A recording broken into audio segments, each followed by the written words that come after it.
Regenerative farming it's like this new wave of agriculture. And in typical agriculture, when there's tilling and there's all this machinery, we are pulling water and pulling nutrients from the earth, and then there's little depositing back into the earth. Yeah, so I used to till like a few years ago. Not until I came along. And not anymore. I've learned that all you need is the meadow forks.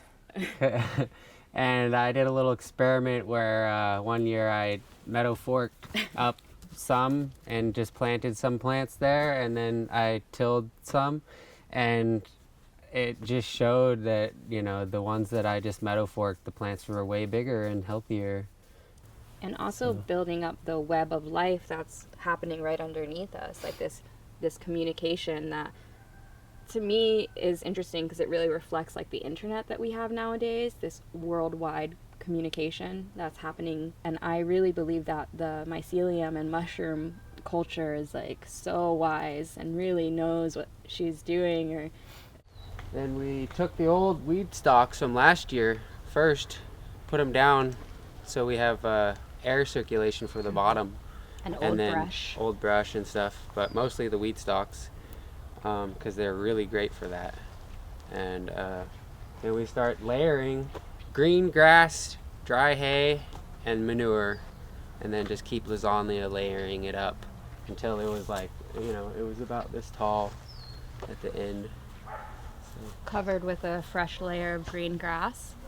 And in the heart of the pile, once we reached the center, we went out to the land and gathered all the abundance of flowers that were here, and we made a mandala with them, and then offered our own personal offerings, and then continued creating the pile. It's been coming up over and over again as we go into this, especially as farmers who've been off the grid for a long time and who are now stepping back into the world with open eyes and all eyes on them. You know, cannabis farmers have all eyes on them right now. How are we going to continue to grow medicine in a beautiful, sacred way while still keeping up with demand and still keeping our integrity of how we do things? And I think at a certain point you have to really just step back and say, like, listen and understand that there's only a certain amount that you can really grow maybe on your farm that's going to keep it at your integrity level.